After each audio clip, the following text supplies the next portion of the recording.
Leksjon 1. Vår nasjons reise. Det er fascinerende hvordan nasjonen vår utvidet seg i løpet av 1800-tallet, er det ikke? Absolutt. Reisen var preget av både utfordringer og triumfer. Uttrykket «redde unionen» resonerer dypt med den perioden. Ja, det symboliserer kampen for å opprettholde enhet midt i splittelse. Det er bemerkelsesverdig hvor mange ofre som ble gjort for å bevare den. Faktisk. Historiene til de som kjempet for idealene våre er inspirerende. 1800-tallet var sentralt i utformingen av vår nasjonale identitet. Uten tvil. Hendelser som borgerkrigen endret historiens gang. Og likevel var det også en tid med stor ekspansjon. California Gold Rush, noen? Det trakk utallige mennesker vestover. Nøyaktig. Løftet om velstand motiverte mange til å legge alt bak seg. Det demonstrerer den eventyrlystne ånden i den tiden. Apropos det, tror du at vi fortsatt har den ånden i dag? Jeg tror vi gjør det, men kanskje i forskjellige former. Det er et interessant perspektiv. Moderne utfordringer krever også mot. Det er sant. Innovasjon i dag kan være like viktig som leting den gang. Og å bevare vår union er fortsatt relevant selv nå. Absolutt. Enhet i mangfold er avgjørende for vår framgang. Hvordan tror du vi kan fortsette å hedre dem som kjempet for enhet? Jeg tror utdanning er nøkkelen. Å forstå historien vår hjelper oss å sette pris på frihetene våre. Og hvordan det formet våre nåværende verdier. Ja, bare ved å lære av fortiden kan vi skape en bedre framtid. La oss også huske å dele historier om motstandskraft. Disse historiene inspirerer håp og handling. Jeg føler meg oppmuntret hver gang jeg lærer om historien vår. Samme her. Det kobler oss til fortiden mens vi veileder vår nåtid. Samtaler som dette er avgjørende for å forstå vår felles reise. Jeg er enig. La oss fortsette å utforske disse viktige temaene sammen. Absolutt. Det er alltid mer å oppdage og diskutere. Leksjon 2. Ånden i Chicago. Chicago har en så travel og aktiv atmosfære, ikke sant? Det gjør det absolutt. Energien her er virkelig smittsom. Jeg husker at en amerikansk poet beskrev Chicago på en fascinerende måte. Å, virkelig. Hva sa dikteren? Han kalte det City of the Big Shoulders. Det er en spennende beskrivelse. Det antyder styrke og motstandskraft. Nøyaktig. Dikteren fanget essensen av denne byen vakkert. Jeg kan se hvorfor. Chicagos arkitektur gjenspeiler absolutt dens robuste karakter. Faktisk. Skyskraperne står høye, symboliserer ambisjon og fremgang. Og det kulturelle mangfoldet legger til et nytt lag til identiteten. Har du noen gang utforsket nabolagene? Hver har sin egen unike stemning. Jeg har! Fra Pilsens veggmalerier til Lincoln Parks grønne områder. Det hele er så levende. Ja, Kunsten her ser ut til å være levende. Gatekunstnere gir byen en unik teft. Jeg elsker hvordan kreativitet blomstrer i hvert hjørne. Det føles inspirerende. Poetene og kunstnerne i Chicago har absolutt satt sitt preg. Absolutt. Det er som om byen selv oppmuntrer til kunstnerisk uttrykk. Har du et favorittdikt eller sitat om Chicago? Jeg liker Chicago av Carl Sandburg. Det fanger byens ånd perfekt. Bildet hans er så levende. Det maler et bilde av byens kjas og mas. Faktisk, han feiret virkelig sin rå energi og uraffinerte skjønnhet. Jeg beundrer hvordan diktere som ham kan fremkalle så sterke følelser om et sted. Poesi kan gi oss innsikt i en bys sjel, ikke sant? Ja! Det oppmuntrer oss til å se utover overflaten. Jeg setter pris på denne diskusjonen. Det forsterker forbindelsen min til byen. Min også. Chicagos hjerterytme gjenspeiles virkelig i kunst og litteratur. La oss fortsette å utforske denne livlige byen sammen.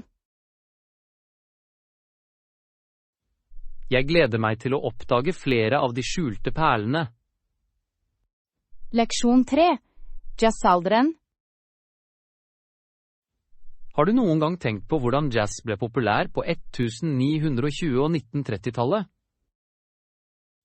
Ja, det var en ekstraordinær tid i amerikansk musikkhistorie. Faktisk, jazz brakte en ny energi til kulturscenen. Det var revolusjonerende. Musikere begynte å eksperimentere med melodier og rytmer. Jeg beundrer hvordan jazz gjenspeiler de sosiale endringene i sin tid. Absolutt. Det var en stemme for frihet og kreativitet. Har du en favoritt-jazzmusiker fra den tida? Jeg liker virkelig Louis Armstrong. Hans trompetspill er legendarisk. Armstrongs innflytelse er enorm. Han formet virkelig jazzmusikken. Har du hørt hans berømte sang, What a Wonderful World? Ja, det har jeg! Det er en slik klassiker. Stemmen hans er så tydelig.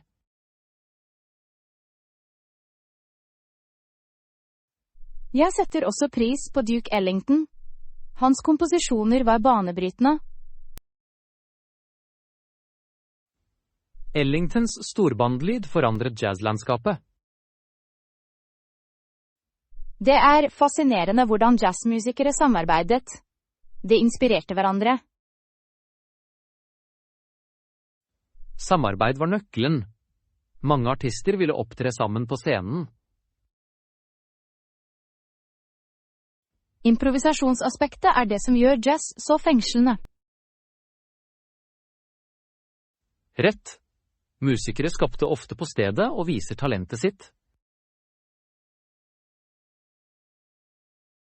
Den spontaniteten gir spenning til hver forestilling, gjør det ikke?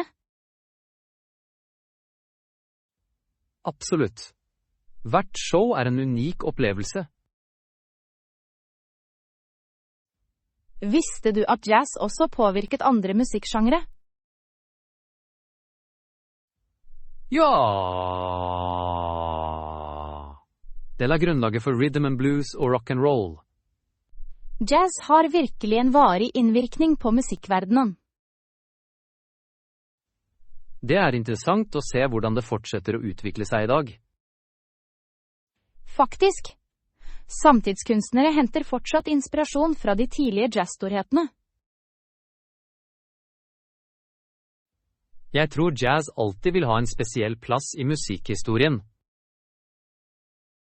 Det er et vakkert uttrykk for menneskelig følelse og kreativitet. La oss fortsette å feire og sette pris på jazztradisjonen. Leksjon 4. Planlegg et arrangement i byen. Denne byen legemliggjør virkelig energi, ikke sant? Det gjør det absolutt. Atmosfæren er levende, akkurat som en amerikansk poet beskrev. Ja, Chicago sies ofte å være hjertet av Amerika på grunn av kjas og mas. Nøyaktig! Apropos travle, vi må fullføre catering for arrangementet vårt. Du har rett. Jeg kunne ringe eller sende en e-post for å spørre om tilgjengelighet og priser. Det høres ut som et smart trekk. Vi må sørge for at alt er i orden. Har du noen spesiell cateringtjeneste i tankene? Jeg tenkte på det berømte stedet i sentrum. De har gode anmeldelser. Ja. Menyen deres ser herlig ut, men ganske omfattende. Det kan være overveldende, men vi kan alltid begrense det. En god strategi. Hvilke typer retter ser du for deg for arrangementet? Jeg tror en blanding av forretter og hovedretter ville være best. Det er en solid idé. Variety henvender seg til forskjellige smaker. Nøyaktig. Vi ønsker at alle skal være fornøyde og godt matede. Kanskje vi også bør vurdere eventuelle kostholdsbegrensninger. Veldig viktig. Vi må imøtekomme alle gjester. Jeg vil definitivt nevne det når jeg når ut til dem. Flott! Det er alltid bra å holde kommunikasjonen tydelig. Jeg er spent. Dette arrangementet vil vise ånden i Chicago. Faktisk. Energien i denne byen inspirerer kreativitet. La oss ikke glemme desserten. Alle elsker en søt slutt. Absolutt. Jeg har en søt tann selv, så vi må unne oss. Jeg vil sørge for å spørre om dessertalternativer når jeg kontakter dem. Perfekt! Jeg gleder meg til hva de tilbyr. Jeg tror arrangementet vårt vil være en minneverdig opplevelse for alle. Med riktig planlegging er jeg sikker på at det blir uforglemmelig. Nå, la oss avslutte kaffen vår og nyte denne livlige atmosfæren. Leksjon 5. Gleden av sommerferien. Sommeren er virkelig en magisk tid på året, er det ikke? Absolutt. Det betyr ofte 2 hele måneders ferie for de fleste.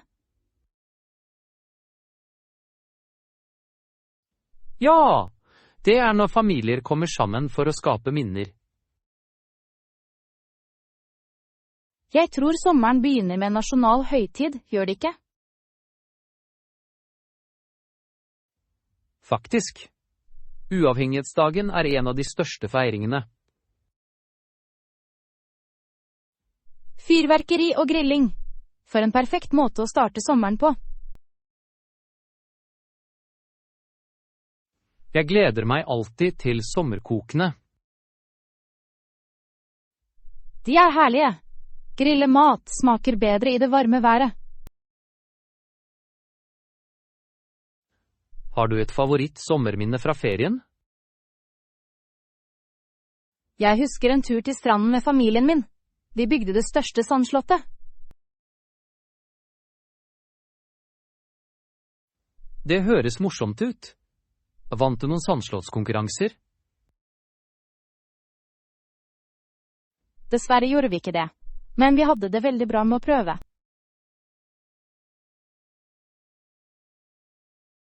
Det er det som betyr noe. Sommeren handler om nytelse og avslappning. Ja! Det er fantastisk å ta en pause fra jobb og skole. Hvilke aktiviteter liker du om sommeren? Jeg elsker å vandre og utforske naturen. Den frodige naturen er fantastisk. Vandring er fantastisk. Det holder deg aktiv og tilbyr vakker utsikt. Apropos utsikt, liker du bilturer om sommeren? Absolutt. Det er noe spesielt med å utforske nye steder. Bilturer med venner skaper uforglemmelige minner. Ja. Disse eventyrene er ofte fylt med latter og uhell.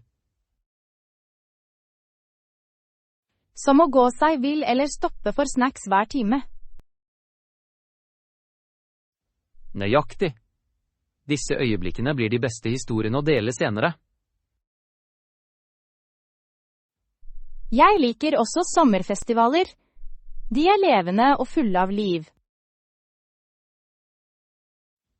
Fantastisk valg, musikk, mat og samfunn kommer perfekt sammen.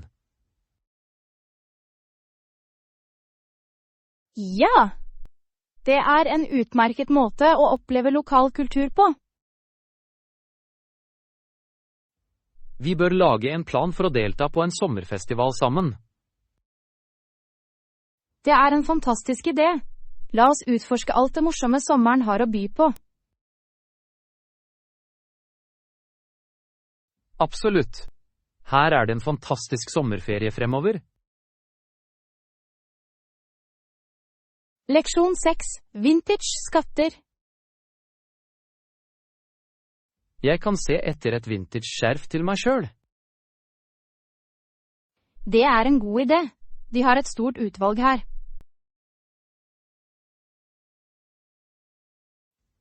Jeg beundrer hvordan skjerf kan gi et snev av stil til ethvert antrekk. Absolutt. I tillegg har vintage skjerf ofte slike unike mønstre. Ja, hver og en forteller en historie, gjør det ikke? Faktisk. Har du funnet en som fanger blikket ditt ennå? Ikke ennå, men jeg gleder meg til å utforske. Hva med deg? Jeg er fristet til å finne en vintage kjole. De er så tidløse stykker. Det høres nydelig ut. Vintage klær kan ofte være ganske smigrende. Ja! Og jeg elsker ideen om å ha på seg noe med en historie. Det gir et personlig preg på stilen din. Nøyaktig. Man kan komme med en uttalelse uten å si et ord.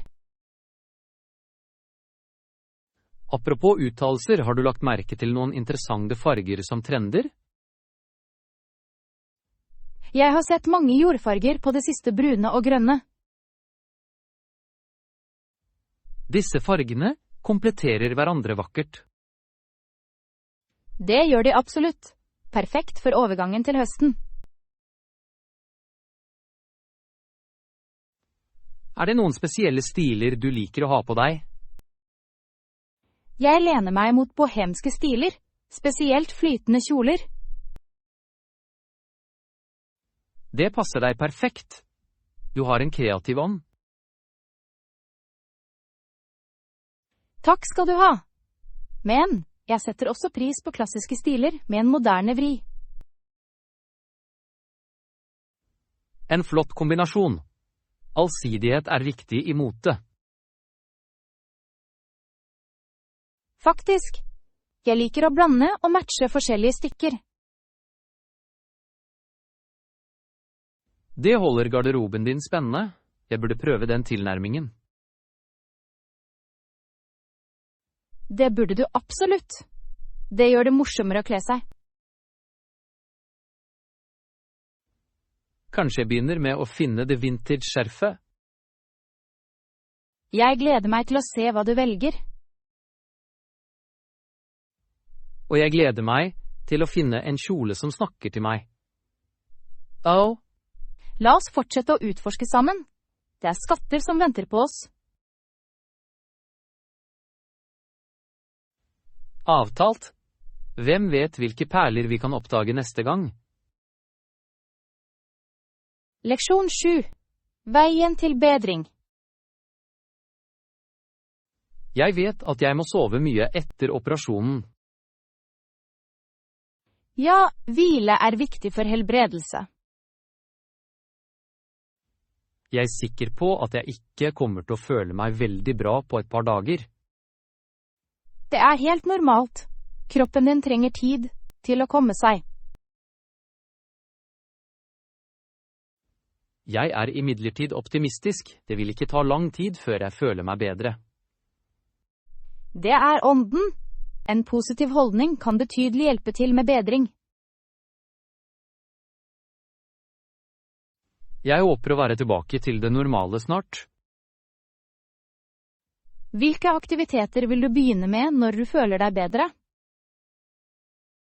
Jeg tror jeg vil begynne med noen milde turer. Fitness vil bidra til å øke restitusjonen min. Det er et klokt valg. Frisk luft kan gjøre underverker for ånden. Jeg planlegger også å ta igjen litt lesing under restitusjonen.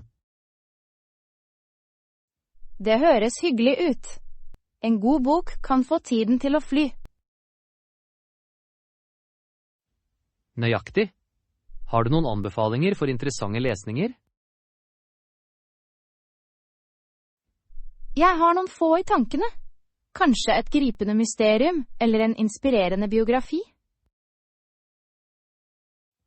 Begge høres tiltalende ut. Jeg vil absolutt trenge litt distraksjon. Og ikke glem å unne deg noen filmer også. Flott idé.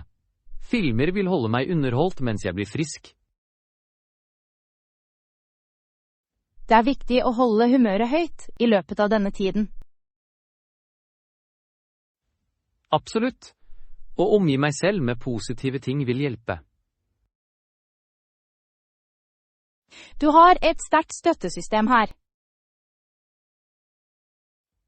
Jeg setter pris på det.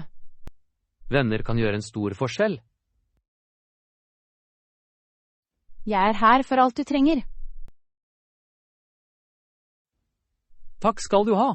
Din støtte betyr verden for meg. Fokuser på helbredelse. Alt annet kan vente. Lydråd. Jeg vil omfavne denne tiden for å slappe av og komme meg. Gleder meg til å se deg på beina igjen snart. Meg også. Her er det en rask bedring fremover. Leksjon 8. Navigere fordeler på arbeidsplassen. Det er interessant hvordan visse fordeler virkelig kan utgjøre en forskjell i arbeidserfaringen vår. Jeg er helt enig. Disse ekstra fordelene kan øke jobbtilfredsheten enormt. Uttrykte du din interesse for disse fordelene som en del av din nylige ytelsesgjennomgang? Det gjorde jeg. Jeg understreket viktigheten av faglige utviklingsmuligheter. Det høres smart ut. Mange selskaper tilbyr opplæringsprogrammer som er uvurderlige. Ja! Jeg mener vekst bør være en kontinuerlig reise for alle.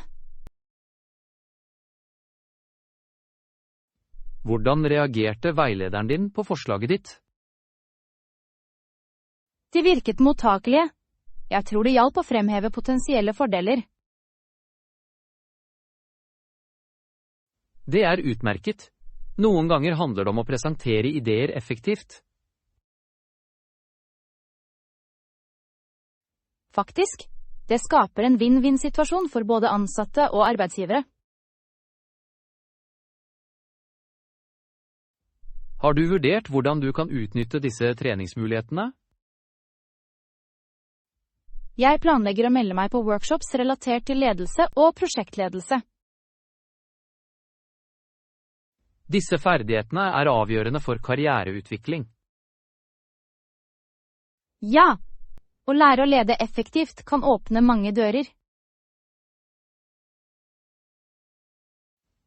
Hvilke andre fordeler synes du vi bør gå inn for? Kanskje et velværeprogram. Det vil være til fordel for alles helse. Det er en fantastisk idé. En sunn arbeidsplass er produktiv.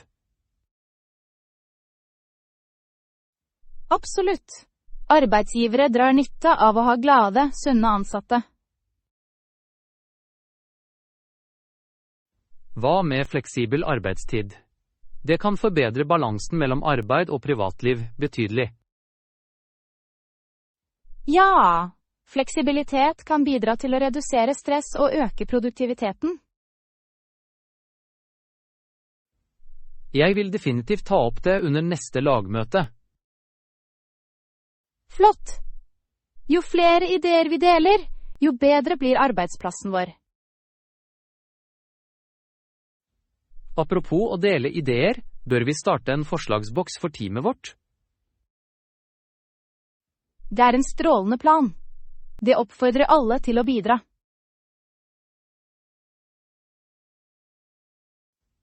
Sammen kan vi skape et mer givende miljø for alle. Jeg tror det er vårt mål. La oss inspirere til positive endringer. Jeg føler meg motivert allerede. La oss gjøre en forskjell sammen. Leksjon 9. Natur og historie. Naturens skjønnhet er virkelig bemerkelsesverdig, er det ikke? Absolutt. Det er noe beroligende med å være omgitt av grøntområder. Jeg synes det er forfriskende, spesielt etter en travel-uke.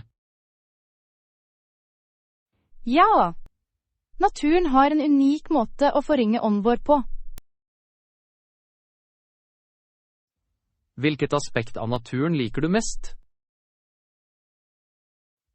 Jeg liker historiske steder som ligger i naturlandskap. Det er en interessant kombinasjon. Hvordan utviklet du den interessen? Jeg har alltid vært fascinert av hvordan historien flettes sammen med naturen. Det gir mening. Naturen kan ofte forsterke historien bak historiske hendelser. Nøyaktig, det gir dybde og kontekst til vår forståelse.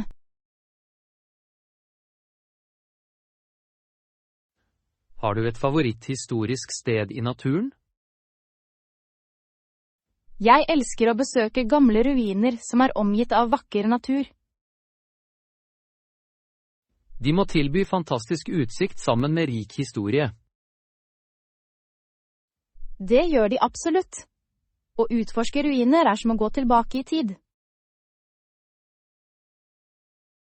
Jeg ser for meg at det føles surrealistisk å gå der folk en gang bodde. Det er det virkelig.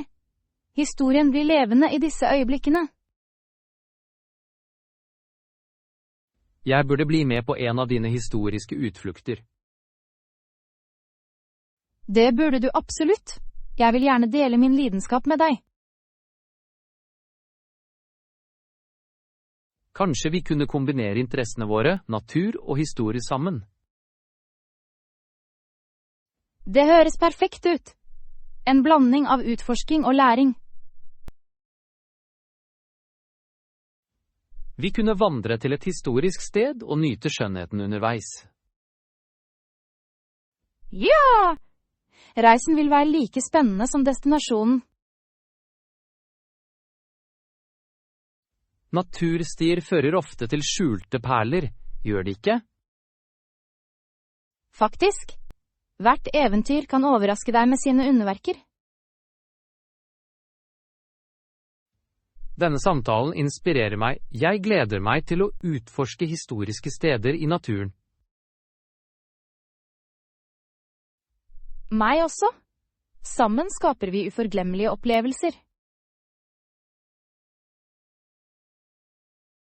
Her er nye eventyr fylt med skjønnhet og historie. Leksjon 10. Forstå juridiske prosedyrer. Jeg syntes det var fascinerende at en advokat kan utfordre uttalelsene fra et vitne. Ja, det aspektet er ganske avgjørende i en rettssak, er det ikke? Absolutt. Det betyr at den tiltalte har rett til å forsvare seg. Nøyaktig. Denne prosessen sikrer rettferdighet i rettssystemet. Jeg ble overrasket over å høre hvor mye forberedelse som går til å kryssforhøre et vitne. Det er mer enn bare å stille spørsmål. Strategier er avgjørende. Faktisk, en god advokat må forutse vitnets svar. Har du noen gang vært involvert i en rettssak, selv som tilskuer? Jeg deltok i en rettssak en gang. Spenningen i rettssalen var håndgripelig. Jeg kan forestille meg. Vitnesbyrd kan påvirke utfallet betydelig.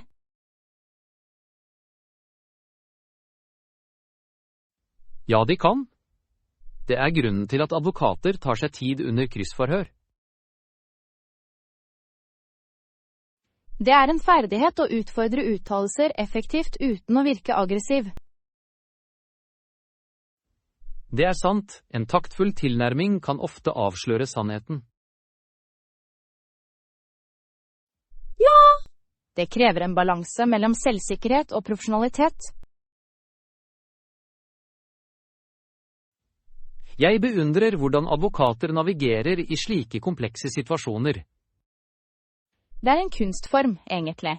De må være både strenge og respektfulle. Apropos respekt, hvor viktig er det for en advokat å opprettholde sin troverdighet? Ekstremt viktig. Troverdighet kan påvirke både juryen og dommeren. Hvis en advokat mister troverdigheten, kan det påvirke saken betydelig. Nettopp! Derfor forbereder de nøye sine argumenter.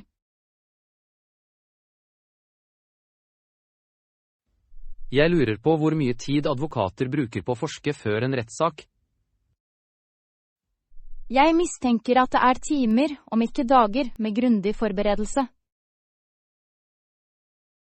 Det viser hvor dedikert de er til sine kunders saker. Definitivt. De må sørge for at hver detalj blir nøye vurdert. Alt dette får meg til å sette pris på advokatyrket enda mer. Det er et krevende felt, men det er også givende på mange måter. Jeg er enig. Å forfølge rettferdighet for klienter er en edel sak. La oss ikke glemme etikkens rolle også i loven. Ja, etiske dilemmaer kan oppstå ofte i juridiske situasjoner.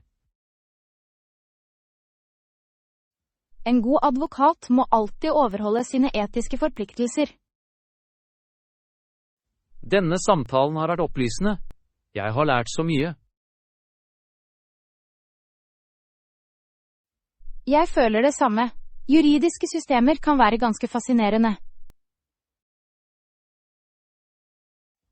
Kanskje vi bør delta på flere workshops som dette i fremtiden. Det er en utmerket idé. Kontinuerlig læring holder oss informert. Her er mer innsiktsfulle diskusjoner fremover. Leksjon 11. Forberedelse til intervjuet. Jeg vil gjøre et godt inntrykk under intervjuet. Det er et klokt mål. Første inntrykk er avgjørende tross alt.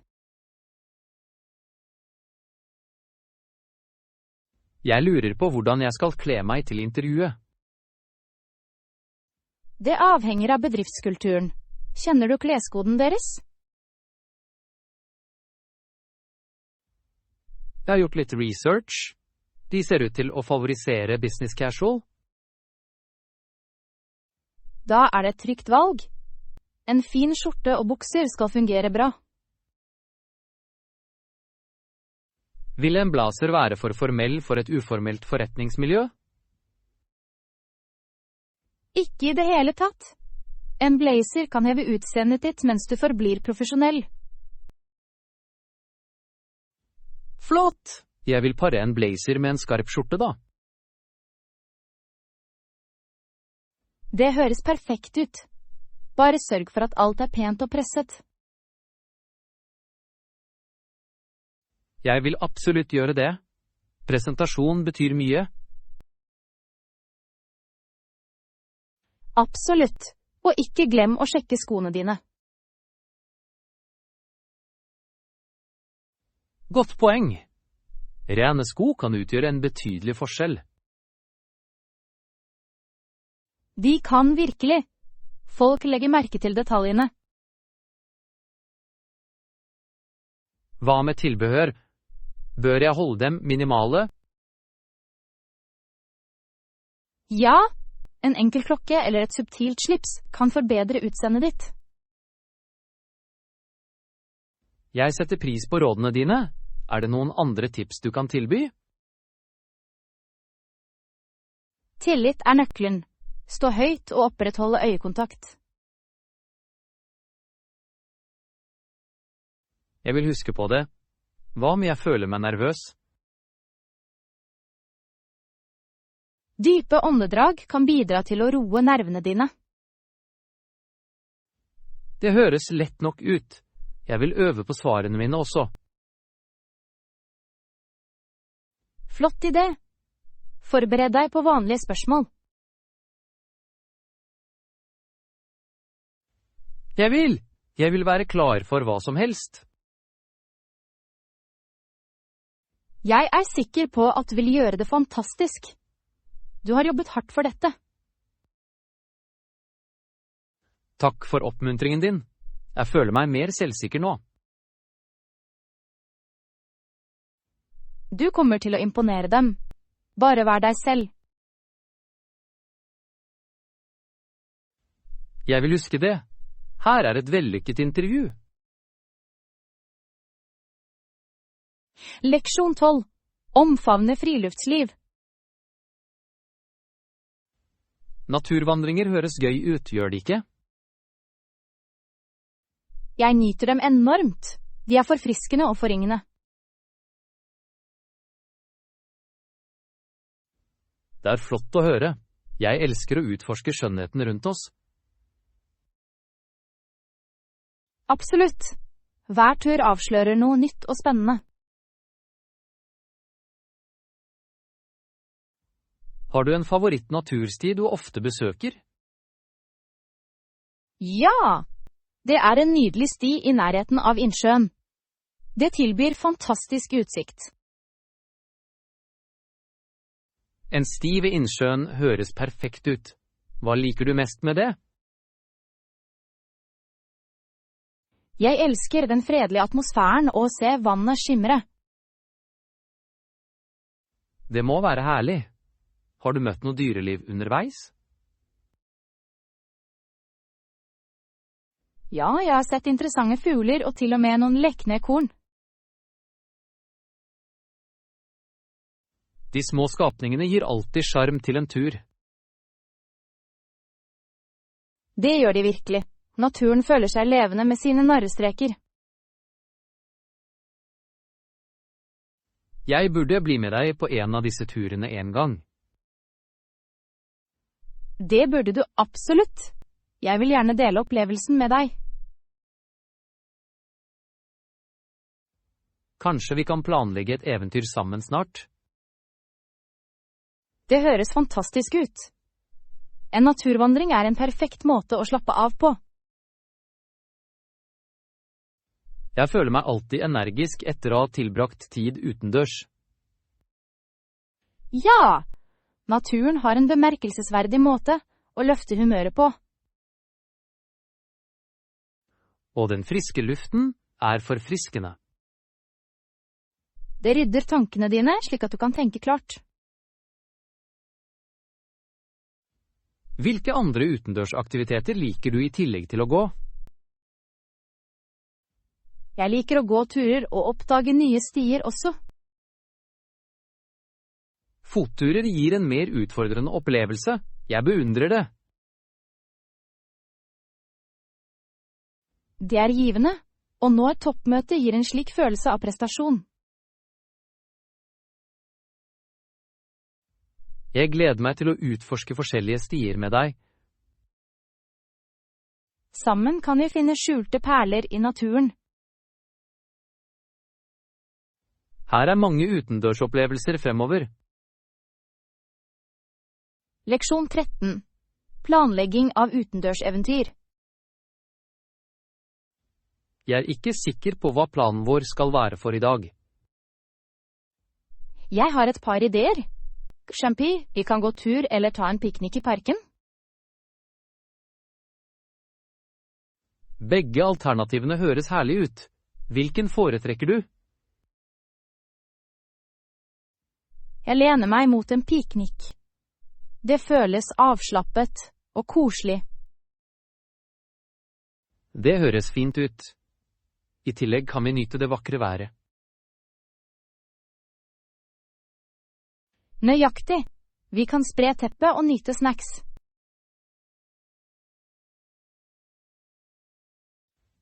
Hva skal vi pakke til piknik?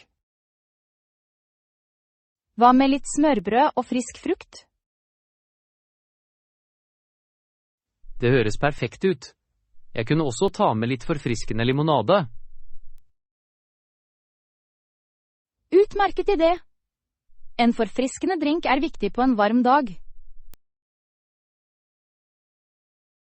Skal vi gjøre det til et poeng å finne et skyggefullt sted? Ja. Et skyggefullt tre ville forbedre opplevelsen vår. Og jeg kunne ta med min bærbare høyttaler for litt musikk. Det ville vært nydelig. Litt musikk bidrar til atmosfæren. Hvilken type musikk tror du passer til en piknik? Kanskje noen myke akustiske melodier eller jazzy melodier? Begge valgene skaper en avslappende stemning. Jeg elsker det. Så, en piknik er det, men hva om vi føler oss eventyrlystne senere? Hvis vi føler oss klare det, kan vi alltid gå en tur etterpå. Det høres ut som en flott plan. En liten øvelse gjør aldri vondt. I tillegg er det noen vakre stier rundt her. Nøyaktig. Vi kan utforske naturen og nyte naturen. Jeg håper jeg ikke snubler over mine egne føtter på stien. Ikke bekymre deg, jeg kan låne deg armen min for støtte. Jeg tar imot det tilbudet. Flott. Litt teamarbeid går langt. La oss fullføre piknikmenyen før vi legger ut. Avtalt. Jeg skal samle litt snacks mens du henter drinkene. Perfekt. Jeg kommer straks tilbake med limonaden vår. Leksjon 14. Spenningen ved å gå på ski. Jeg synes alltid det er spennende hvordan folk kan gå på ski nedover siden av en bakke og reise i store hastigheter. Det er virkelig spennende. Vindens rush gjør det til en uforglemmelig opplevelse.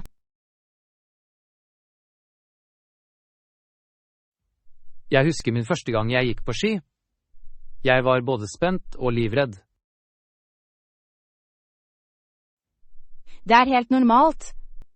Mange nybegynnere føler det slik først. Har du opplevd noen morsomme øyeblikk da du begynte å gå på ski?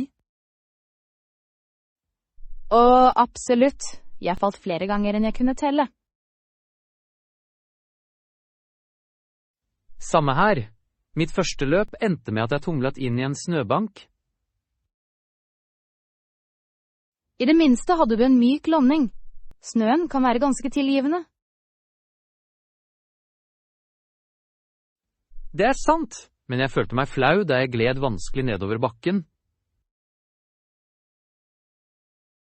Latter er en del av opplevelsen, skjønt. Det gjør læringskurven hyggelig.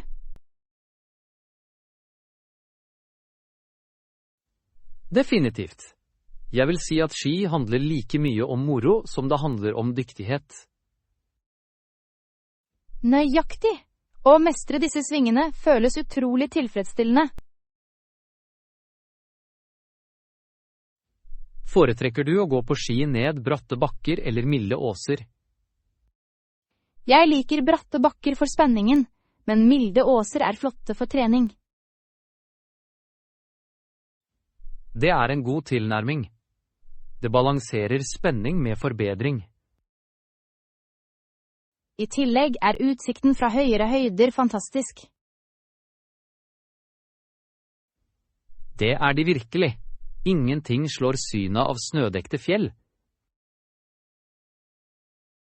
Det føles som å være i et vinterland, ikke sant? Absolutt. Det er som å gå inn i et postkort. Har du prøvd andre vintersport bortsett fra ski? Jeg prøvde snowboard en gang, men balansen min var dårlig. Å kjære, snowboarding kan være litt vanskelig i begynnelsen. Det var det. Jeg endte opp med å falle ganske mye, men jeg likte utfordringen. Det er ånden. Hver høst bringer deg et skritt nærmere å mestre det. Veldig sant. Jeg tror jeg vil holde meg til ski for nå. Et klokt valg.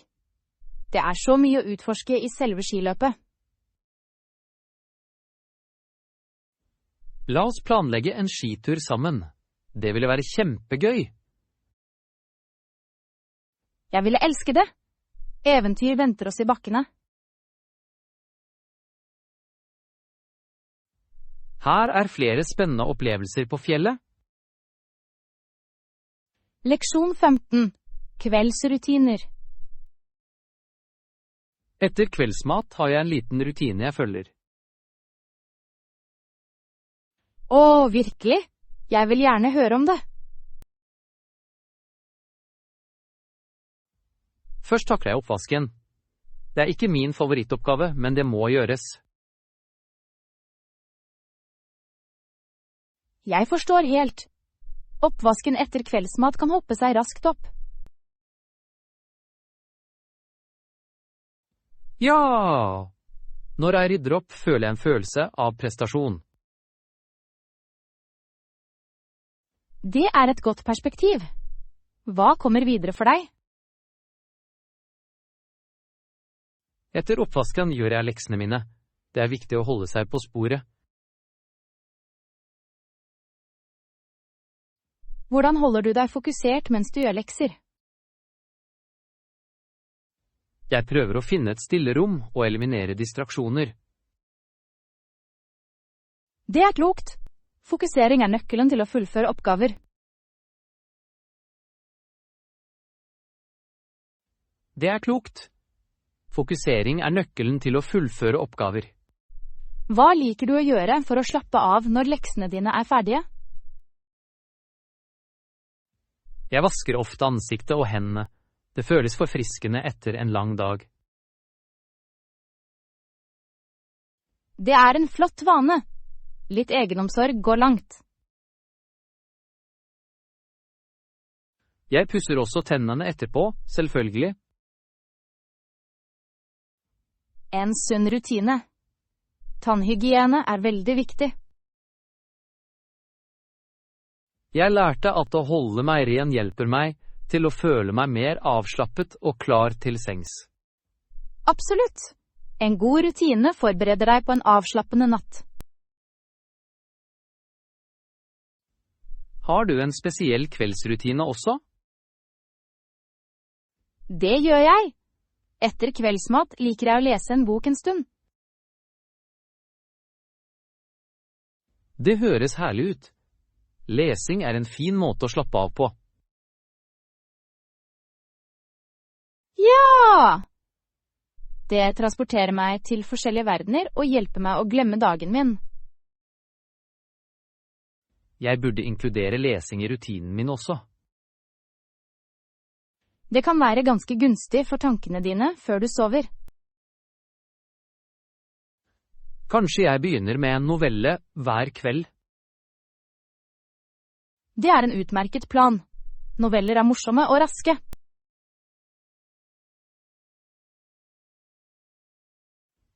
Her er det å utvikle sunnere kveldsrutiner sammen. Leksjon 16. Verdien av internasjonale relasjoner. Er det verdt mer eller mindre enn gode forhold til et land som i april 1991 ga 800 kvinner 74 piskeslag hver for å protestere? Det er en urovekkende hendelse. Det reiser absolutt spørsmål om menneskerettigheter.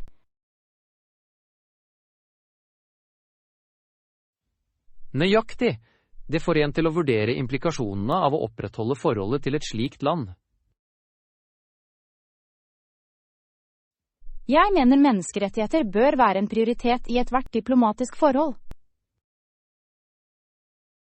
Absolutt. En nasjons behandling av innbyggerne gjenspeiler dens verdier. Tror du økonomiske interesser kan oppveie etiske bekymringer? Det er et komplekst spørsmål. Ofte veier land handel mot menneskerettigheter. Ja, det gjør de. Noen ganger har økonomiske fordeler forrang fremfor moralske verdier. Det er nedslående. Å gå på akkord med menneskerettighetene kan føre til langsiktige konsekvenser. Faktisk, å støtte undertrykkende regimer kan undergrave global rettferdighet. Hvilke alternativer kan land utforske i stedet for å fremme forholdet til slike regjeringer? Å ta til orde for endring innenfra kan være mer effektivt enn selvtilfredshet. Det er et gyldig poeng. Kanskje støtte grasrotbevegelser kan sette i gang endring. Ja, å styrke innbyggerne kan føre til reformer. Den tilnærmingen krever imidlertid tålmodighet og engasjement. Det er sant. Varig endring tar ofte tid, og det er ikke alltid lett. Tror du opinionen kan påvirke regjeringens politikk for utenriksrelasjoner? Absolutt. Offentlig press kan være et kraftig verktøy for endring. Historien viser at aktivisme kan omforme en nasjons politiske valg. Ja, folk kan gjøre en forskjell når de forenes for en sak.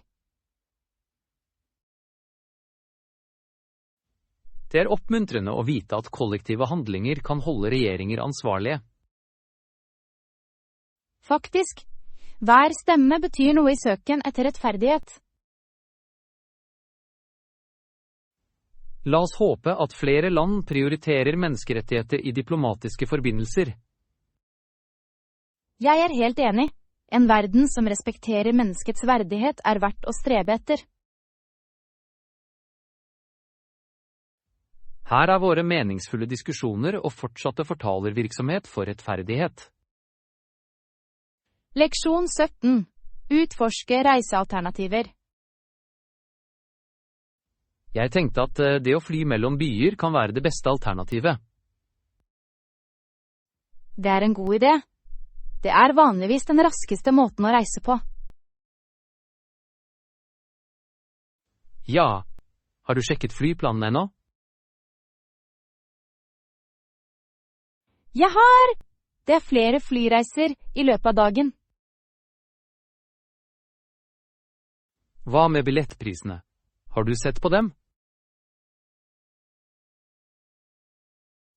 De varierer ganske mye.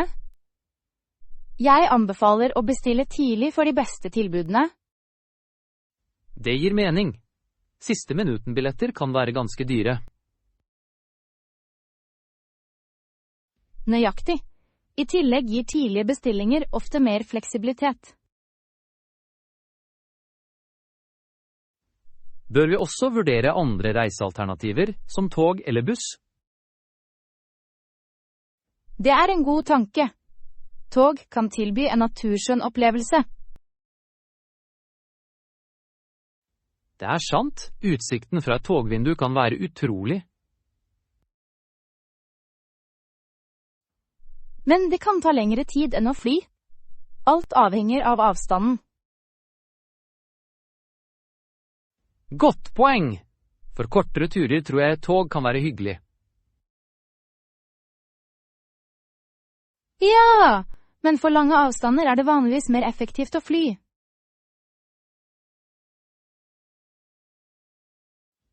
Jeg foretrekker å fly når tiden er begrenset.